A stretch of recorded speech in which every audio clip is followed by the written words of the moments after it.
ये था। हाँ जी। अब रोल तो नंबर जी वो जो 7 जी। एक्सेस कर सकते हैं कोई सा भी, समझ नहीं कोई लगी। भी एक्सेस कर सकते हैं। वो हाँ जो नोड्स हैं, आपने शेयर्ड जी मेमोरी जी। है और सर्वर के पास होती है, तो उसके पास जो नोड्स हैं वो कोई भी एक्सेस कर सकते हैं। नोड्स नहीं है, नोड मतलब जिसको आप कोई भी कह रहे हो ना, वो खुद नोड है, वो क्लाइंट है। इसमें एक ठीक सर्वर हो गया। होता है और मल्टीपल क्लाइंट्स होते हैं, क्लाइंट्स को ही नोड कहा जाता है। तो कोई भी नहीं एक्सेस कर सकता, जो उस नेटवर्क के साथ कनेक्टेड होगा वो कर सकेगा एक्सेस। मैंने एक लैन बनाई हुई है, लोकल एरिया नेटवर्क, उसके अंदर एक सर्वर है, बाकी सारे क्लाइंट हैं। तो जो जो उस नेटवर्क में है वो एक्सेस कर सकते हैं, जो उस नेटवर्क में नहीं है वो उसको एक्सेस नहीं कर सकते। ठीक हो गया। ठीक हो गया। हाँ जी। रोल नंबर 7 बच्चे, आप बताएं 2 टियर आर्किटेक्चर क्या है। सर 2 टियर आर्किटेक्चर के अंदर 2 लेयर्स होती हैं, एक हमारे पास क्लाइंट लेयर होती है, एक डाटा लेयर होती है। हम्म। और क्लाइंट जो है ना वो उस डाटा को डायरेक्टली एक्सेस कर सकता है। इसका एक ड्रॉबैक और एक एडवांटेज बता दो। एडवांटेज तो ये है कि मतलब वो डायरेक्टली डाटा को एक्सेस कर रहा है, उसके अंदर टाइम कम लग सकता है। और हम्म। ड्रॉबैक में हम ये कह सकते हैं कि जब नंबर ऑफ यूजर या क्लाइंट बढ़ते हैं तो वो सिस्टम स्लो डाउन हो जाता है। ठीक हो गया। अच्छा जी। ये रोल नंबर 50 बच्चे, आप बताओ कि 3 टियर आर्किटेक्चर में क्या चीज आ गई जिसने जो कम्युनिकेशन है उसको मैनेज्ड वे में मैनेज किया।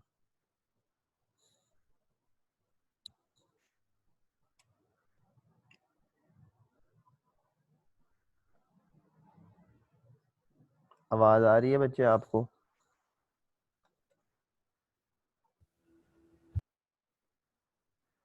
रोल नंबर 50 आपसे हूँ।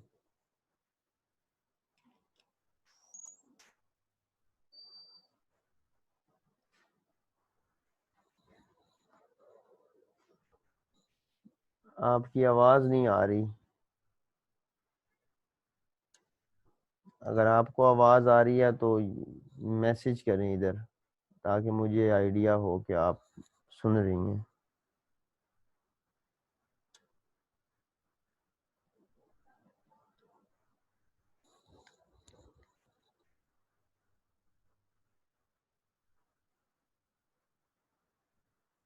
हाँ जी। Roll number 34 yes sir. आप बताएं।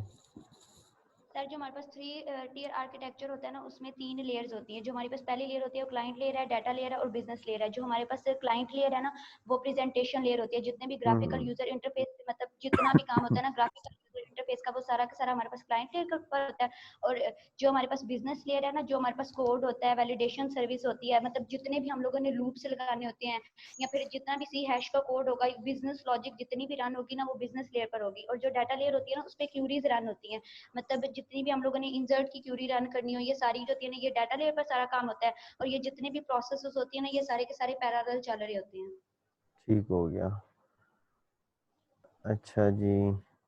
नेक्स्ट हम लोगों ने पेज लाइफ साइकिल स्टार्ट किया था। और हाँ जी, रोल नंबर 30 यस सर। कौन सा इवेंट हमने डिस्कस किया था? प्री इनेट सर डिस्कस किया था हमने। अच्छा, उसमें एक चीज थी पोस्ट बैक, वो बता दें यस क्या सर। चीज होती है post back? Sir post back एक बुलियन फंक्शन है, ठीक है। है? और इसके अंदर हम फंक्शन बुलियन है? सर, एक बुलियन वैल्यू होती है सर इसकी। ये मतलब पोस्ट बैक अच्छा। एक फंक्शन है और इसकी वैल्यू बुलियन होती है, ठीक है। तो इसके अंदर आपने दो तरह के आपने बताया कि पेज रिफ्रेश होते हैं। एक ऐसा होता है कि मसलन जिसमें मसलन फर्स्ट टाइम यूज़र जो है वो पेज के ऊपर जाता है, हम्म। ठीक है। तो जो सर्वर से रिस्पॉन्स आता है तो वो मसलन वो जो है वो पोस्ट बैक नहीं हुआ। हम्म।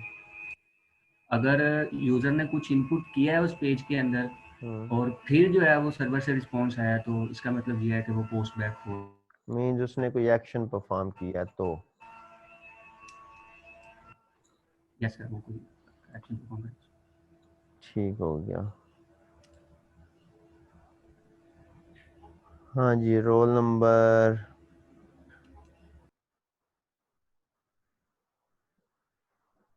10।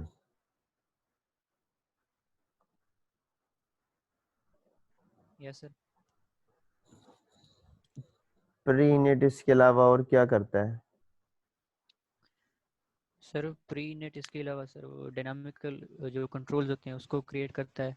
बताएं, और थोड़ा सा एक्सप्लेन करें क्या है डायनामिकली कंट्रोल क्रिएट करना। डायनामिकल कंट्रोल यही है सर कि जिसके अंदर ना यूज़र को कंट्रोल दे दिया जाता है, लाइक जो बटन से होते हैं या टेक्स्ट बॉक्स लगाए जाते हैं। डायनेमिकली का क्या मतलब है बीच में? डायनामिकली सर मतलब एट रन टाइम मतलब हम उसको जो है ना कंट्रोल कर सकते हैं। लाइक जैसे हम कोई साइट खोली उसके बटन जो है ना हम रन टाइम पर वो फंक्शन परफॉर्म कर रहा होता है, या कोई टेक्स्ट बॉक्स जब यूज़ करते हैं।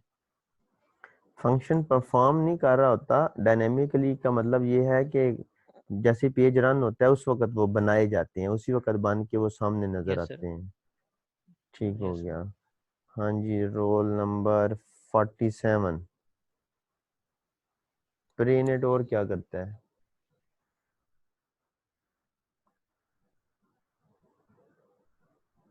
Yes sir. बताएं। सर इसके बाद डायनेमिकल कंट्रोल के बाद ये डायनेमिकली मास्टर पेज को भी जो है ना वो मास्टर पेज को हम सेट कर सकते हैं डायनेमिकली प्री इनिट को यूज करते हुए। मास्टर पेज क्या मतलब है, मास्टर जितना पेज आइडिया है वो बता दें। ये हमारा मास्टर पेज हमारा पेरेंट पेज होता है, और इसको हम किसी भी मतलब हमने जो भी काम बार बार परफॉर्म करना होता है, हम उसका कोड एक मास्टर पेज में लिख कर और उसे फिर बार बार एक ही पेज उसको लिंक करके बाकी पेजेस के साथ फिर रन कर सकते हैं। ठीक हो गया। अच्छा, नेक्स्ट जो है हमारा वो है थीम को प्रॉपर्ली डन। नहीं, नेक्स्ट मैं थीम। नेक्स्ट बता रहा हूँ, खुद से बता ओके रहा हूँ। सर। ठीक हो गया आपका। अच्छा, प्री इनिट डिस्कस किया था, इसके बाद आता है इनिट। देखिए, कल मींस लास्ट लेक्चर के अंदर जब इस टॉपिक को स्टार्ट किया था तो हम लोगों ने कहा था कि ये सीक्वेंस है एक इवेंट्स की, एक के बाद एक कॉल होता जाएगा। मैंने आप लोगों को जर्नी की एग्जांपल दी थी, from Sargodha to Rawalpindi and Multan, या इस तरह कुछ आप किसी की एग्जांपल दी होगी। तो उसमें यह है, अगर हम लोग रियल लाइफ में देखें ना, तो सरगोदा जहाँ एंड होता है वहां से नेक्स्ट सिटी स्टार्ट हो जाता है। कोई भी ऐसा 1 इंच भी नहीं होगा कि जो किसी सिटी के अंदर ना आता हो। जहाँ एक सिटी खत्म हुआ, कंट्रीज में भी देख लें, जहाँ एक कंट्री खत्म होता है दूसरा कंट्री स्टार्ट हो जाता है। तो इवेंट्स भी जो है हमारे वो इस तरह की हैं। जैसे ही एक इवेंट की एग्जीक्यूशन खत्म होती है, आपका जो सेकंड इवेंट है उसकी एग्जीक्यूशन जो है वो स्टार्ट हो जाती है। तो प्री इनिट जैसे ही एग्जीक्यूट होता है, उसका जैसे ही स्कोप जो है वो एंड होता है, आपके इनिट का स्कोप जो है वो स्टार्ट हो जाता है। तो प्री इनिट के अंदर हमने पढ़ा पोस्ट बैक चेक हो सकता है, डायनामिकली कंट्रोल क्रिएट हो सकते हैं, मास्टर पेज डायनामिकली सेट होता है, एंड आपका जो थीमिंग प्रॉपर्टीज हैं वो डायनामिकली उनका पढ़ा हम लोगों ने। एंड नेक्स्ट आता है इनिट। प्री इनिट, इनिट से पहले, देन इनिट आ गया। ये इवेंट कॉल होता है जैसे ही आपके कंट्रोल इनिशियलाइज हो चुके होते हैं। अब देखिए, हमारे पास कोई भी कोड है, हमें नहीं पता वो कोड क्या करेगा, बट इन फ्यूचर प्रोजेक्ट बनाते हैं, हमारे पास कोई ऐसा कोड आता है जिसको मैंने तब कॉल करना है जैसे ही सारे कंट्रोल इनिशियलाइज हो जाते हैं। अब अगर तो मैंने लाइफ साइकिल पढ़ा ही नहीं है, मुझे पता ही नहीं है लाइफ साइकिल नाम की कोई चीज़ होती है, तो मैं कहूँगा ऐसी तो कोई स्टेज है ही नहीं कि जहाँ मैं इस अपने कोड को कॉल कर लूँ। बट अगर आपको लाइफ साइकिल का आइडिया है तो आपको पता है कि इनिट इवेंट के अंदर आपके कंट्रोल जो हैं वो इनिशियलाइज हो चुके होते हैं। तो आप अपने उस कोड को यहाँ लिख सकते हैं, यहाँ उस फंक्शन को कॉल कर सकते हैं। वो कोड कौन सा होगा, वो फंक्शन कौन सा होगा, हमें नहीं आइडिया अभी। बट अगर इस तरह का कोई कोड है जिसकी रिक्वायरमेंट ये है कि मैंने उसको तब कॉल करना है जब कंट्रोल जैसे ही इनिशियलाइज होते हैं, मैं इस कोड को कॉल कर लूँ, तो मैं इसको सिंपली कहाँ कॉल करूँगा, इनिट के अंदर। उसके बाद आता है कि यहाँ हर कंट्रोल की स्किन सेटिंग सेट हो जाती हैं, अप्लाई हो जाती हैं, एंड यूनिक आईडीज जो हैं, देखिए आपने वेब सिस्टम एंड टेक्नोलॉजीज पढ़ा है, उसके अंदर अगर आपने टेक्स्ट बॉक्स या बटन लगाया था तो आपने नेम का एट्रीब्यूट यूज किया होगा, input type text name first name, input type text name last name, input type text name class name age name roll number. Dot net के अंदर नेम का एट्रीब्यूट आपको नहीं मिलता। अगर आप वेब सर्वर मतलब वेब पेज बनाया है, उसके ऊपर सर्वर साइड का कंट्रोल लगाते हैं, तो आपको नेम का एट्रीब्यूट नहीं मिलता, बट जो एट्रीब्यूट मिलता है वो मिलता है आईडी का। आपको वेब में जो आपने कंट्रोल लगाए ना, उनमें नेम एंड आईडी दोनों के होते हैं, बट यहाँ आपने जो यूज करना है वो आईडी का करना है, and ID must be unique. मतलब हम इस तरह नहीं कर सकते कि दो टेक्स्ट बॉक्स लगाए हैं, दोनों को सेम आईडी दे दी, या एक टेक्स्ट बॉक्स लगाया है, एक बटन लगाया है, दोनों को सेम आईडी दे दी। टेक्स्ट बॉक्स है एंड बटन है या दूसरा टेक्स्ट बॉक्स है, हर एक की आईडी जो है वो यूनिक होनी चाहिए, वरना रन टाइम पे एरर आएगा। अब यहाँ वो ये बता रहा है कि यहाँ यूनिक आईडी सेट हो जाती हैं। अब एक कॉमन सेंस का क्वेश्चन ये है, मतलब वो कहता है कि मैं यूनिक आईडी सेट कर देता हूँ।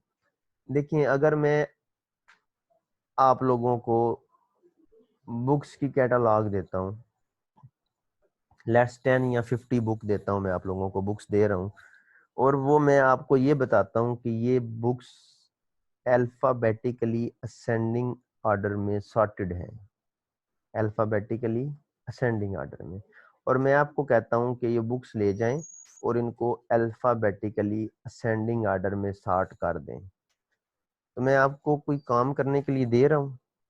नहीं दे रहा। मैं आपको खुद बता रहा हूँ कि ये बुक्स अल्फाबेटिकली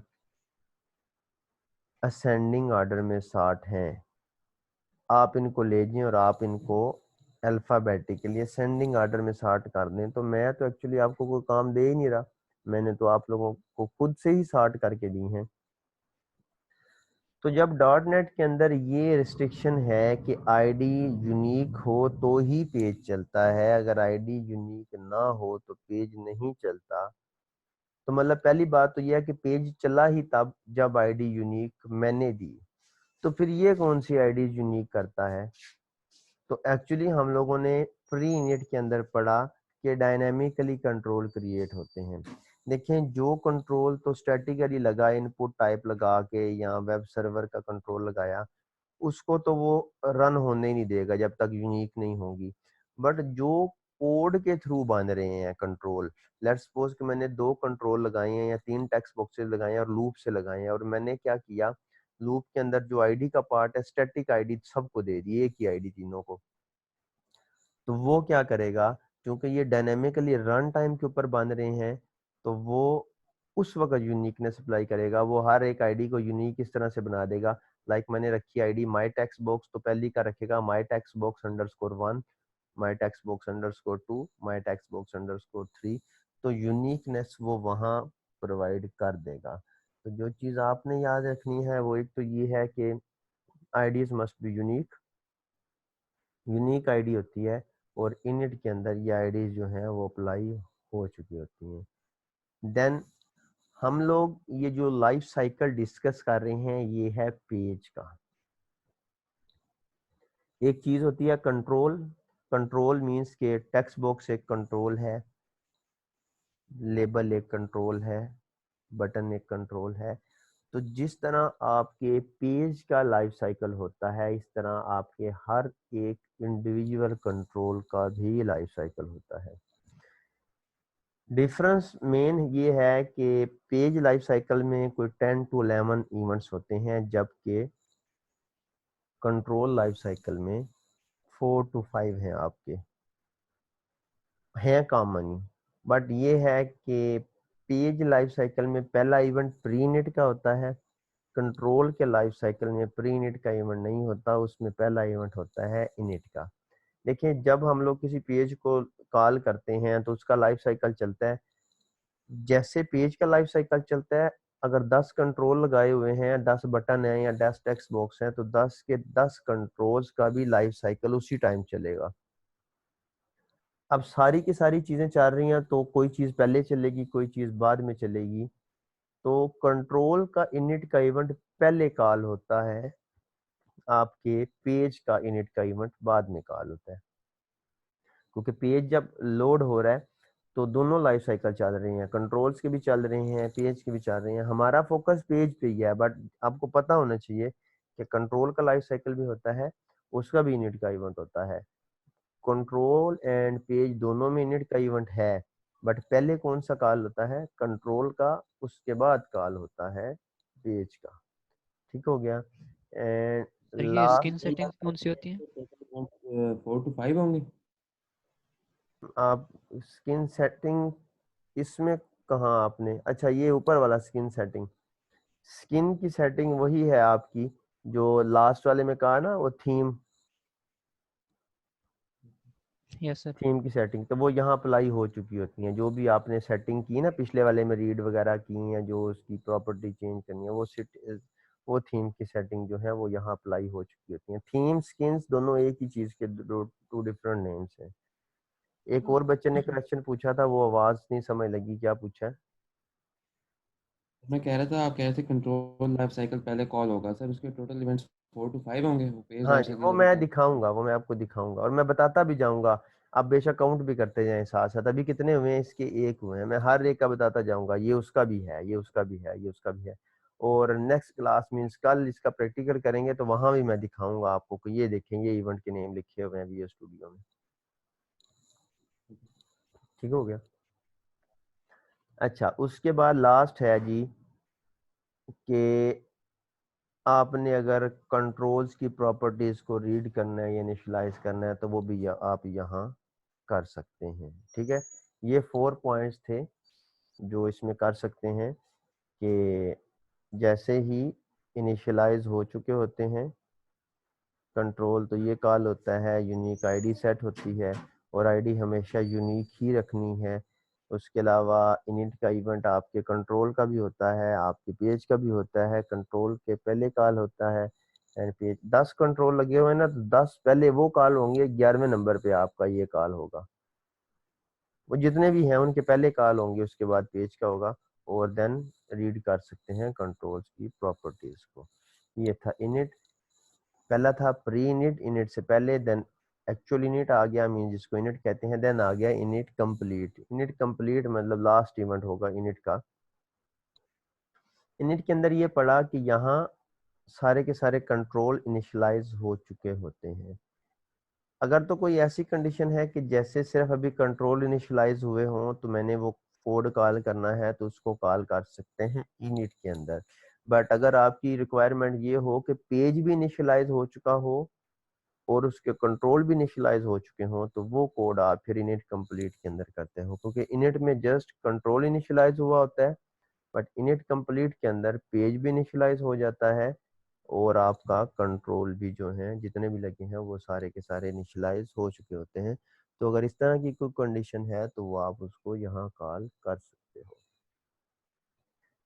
नेक्स्ट चीज आती है कि यहाँ अभी ना व्यू स्टेट लोड नहीं हुई होती और हम व्यू स्टेट के अंदर चेंजेस कर सकते हैं। इस चीज को जरा ना अच्छे से समझना है, कंफ्यूजन हो तो पूछना है। देखिए आप लोग अगर कोई फॉर्म फिल करते हो, मतलब first name, last name, roll number, class, gender, जो भी और इंफॉर्मेशन है वो फिल करते हो, आप बटन प्रेस करते हो, नीचे बटन लगा हुआ है सेव का, वो बटन पोस्ट बैक करता है, सर्वर के पास जाएगा, वहां से रिक्वेस्ट वापस लेके आएगा एंड रिस्पॉन्स आप प्रोग्रामर ने प्रिंट किया हुआ है कि भी रिकॉर्ड इंसर्टेड सक्सेसफुली या वट एवर जो भी है। उसके बाद टेक्स्ट बॉक्सेस में जो वैल्यू आपने एंटर की होती है ना वो वहीं की वहीं रहती हैं। जस्ट पासवर्ड वाली रिमूव हो जाती है क्योंकि वो सेंसिटिव होती है, तो उसका बाय डिफॉल्ट बिहेवियर यही है कि वो पोस्ट बैक होने के बाद रिमूव हो जाए। बाकी सारी की सारी वैल्यू जो है ना, फर्स्ट नेम भी रहेगा, लास्ट नेम भी रहेगा, बाकी जो आपकी वैल्यूज और भी हैं, रोल नंबर, एज, वो सारी की सारी टेक्स्ट बॉक्स में सेव रहती हैं। पोस्ट बैक पे जब डाटा जाता है उसके बाद वापस आता है तो पेज रिफ्रेश होता है, टेक्स्ट बॉक्सेस की वैल्यूज एज इट इज रहती हैं। देखें, जब आप पेज को फर्स्ट टाइम कॉल करते हो तो टेक्स्ट बॉक्सेस होते हैं एम्प्टी। अगर उसी पेज के टेक्स्ट बॉक्सेस को आप फिल करो, आप उसको रिफ्रेश करो तो वो टेक्स्ट बॉक्स फिर एम्प्टी नहीं हो जाते, क्योंकि रिफ्रेश किया है। तो रिफ्रेश का मतलब ही यही है कि दोबारा उसको उसकी इनिशियल स्टेज के ऊपर ले जाए। अब जो पोस्ट बैक करता है वो भी तो बेसिकली रिफ्रेश ही करता है ना। सर्वर के ऊपर पोस्ट बैक की डेफिनेशन क्या पड़ी कि रिक्वेस्ट जाती है सर्वर के ऊपर किसी कमांड के अगेंस्ट, मतलब बटन कोई प्रेस किया, तो जब वो वापस उसी पेज के ऊपर आती है तो पेज हो जाता है रिफ्रेश। अब जब पेज रिफ्रेश हुआ तो टेक्स्ट बॉक्सेस की वैल्यूज क्यों नहीं रिमूव हुई भी?